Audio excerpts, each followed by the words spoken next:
Veterans, welcome back to the forge. On your anvils is a cloth. Go ahead and lift that up. Those are stacks of 15 and 20 and 1095 steel that you will use to make a Damascus billet in a pattern of your choosing, from which you will forge one of these. An M3 trench knife. The M3 trench knife was issued to U.S. military personnel beginning in March 1943, seeing widespread use throughout the branches, and in particular with elite airborne forces and Army Rangers. Built as a World War II fighting knife, these blades were light and sharp, ideal for thrusting, stabbing, and even throwing, and served as the base design for future bayonets. They must have a false edge that runs at least 1/3 the length of the blade, must have a through tang and an acid etch. Gentlemen, we don't want you to make an original M3. We don't want your interpretation of an M3. We want this M3. Good luck. Your 3 hour starts now. Making Damascus is one of the reasons I got into bladesmithing, because not everybody can make Damascus, and no two Damascus blades are alike. The most important thing for me right now is start cleaning that steel up. How critical is the cleanliness of the steel? It's essential. I mean, if you don't have clean steel, you don't get clean welds. The saying we have in the Army is piss poor preparation leads to piss poor execution. So if I can plan right, things will come out great. With Damascus, I'm fairly comfortable. I think I've got the process pretty well down. Right now, it's just waiting for it to warm up, let it soak a little bit, then run it over to the press and set the welds. I feel like I'm falling a little bit behind, but I know how fast this can go once I get it to where I want it to be. It's really important to me to make sure that that forge weld is set. Everything's looking nice and solid. If you have a clean weld on the first forge weld, do you put yourself at risk by going for another fold that ultimately has no bearing on whether or not you move forward in the competition? I would. It's a demonstration of skill, and I think it looks better in the end. This isn't a time to play it safe. This is a chance for me to step up and represent the Army with the best of my game, restack this billet, and kick some ass. My plan right now is basically retack it, go for some more layers. This is the championships. I can't sit there and turn in a 12 layer if everybody else is turning in 30, 40. I'm worried that Mike didn't do enough cleanup work on those pieces of steel after he cut them apart. I'm ready to start drawing out the second cut and stack billet on the press. Damn it, I opened up. Back side of it splits open.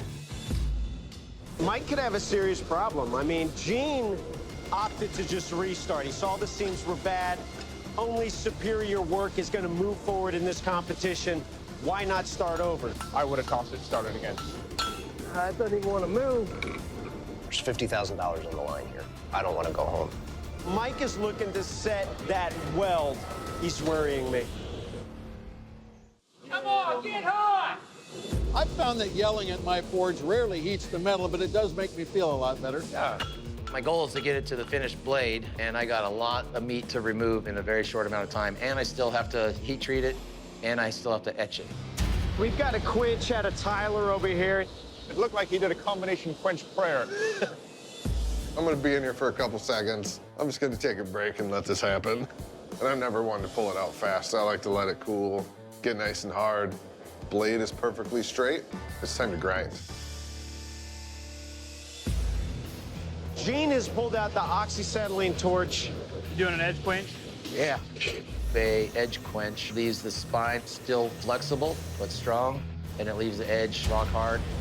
There he is. He's in the quench. This thing has to go in the quench.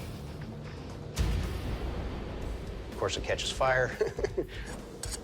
Oh yeah, that's hard. I'm happy. Back to the grinder. 3, 2, 1. Bladesmith, shut down your machines, drop your tools, stop what you're doing. This first round of competition is over. Bladesmiths, to test the strength and durability of your blades, I'm going to be bashing and stabbing into these oil cans. Gene, you're up. Let's do this, Ben. Ben's gonna take it and try to do everything he can to break it, and he's not gonna show any mercy whatsoever. I have a hard time watching it.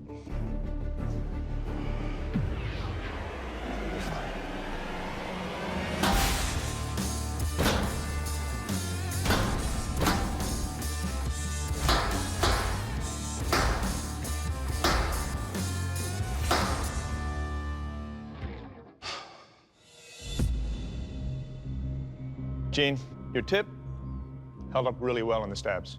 Your edge, however, there's chips and rolls here. But that being said, the whole thing held up. Nice job. Thank you. Tyler, you're up next. You ready? Yep. Let's do it. I feel pretty good. You know, I've got a lot of meat in the tip of that blade to keep it nice and strong.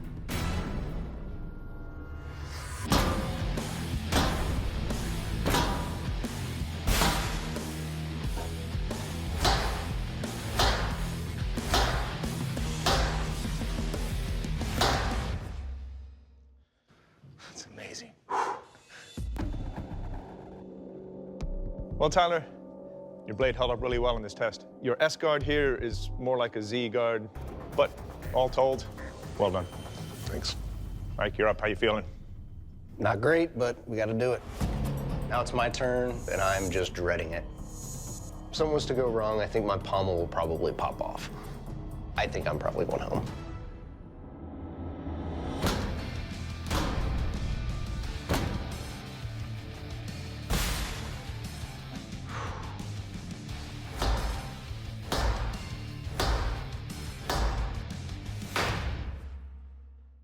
Wow. Well, Mike, you hear that? Sir. That's your pommel. Your finer fixed blades have no moving parts. This now does. But your edge held up fine in this test. And you've still got one knife, so well done. Thank you, sir. All right, veterans, this is the sharpness test, the Sandman Slice. This is all about what the edge of your blade will do to the Sandman. Gene, you're up first. You ready? Let's do this, Doug.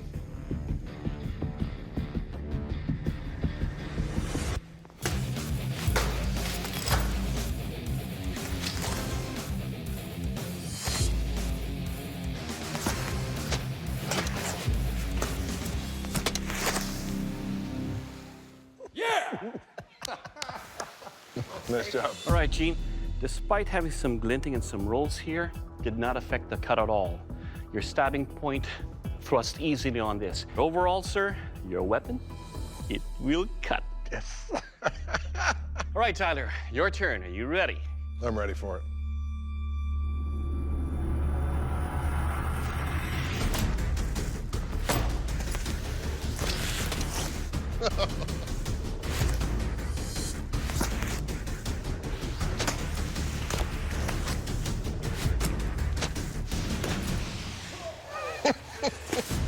Oh, man. All right, Tyler, but what I like about your blade is the combat balance. It's as easily going forward as it is going back, thrust in, thrust out. Overall, sir, your weapon, it will cut. Excellent. All right, Mike, are you ready? Absolutely. Let's do this.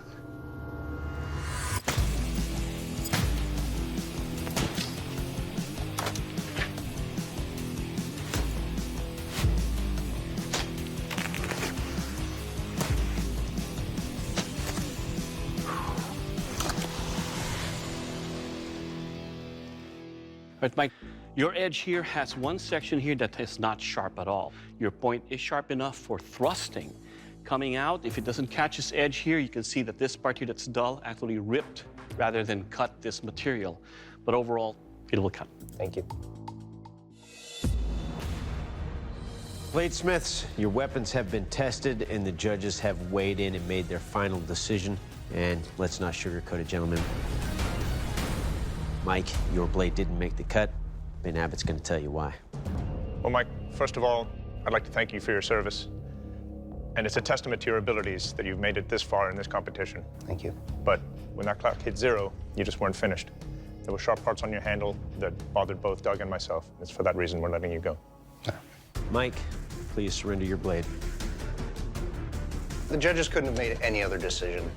I'm proud of the way I represented the Air Force. Everything doesn't always go our way, but it's how you handle your challenges, how you adjust, how you adapt that really tells the tale of who you are.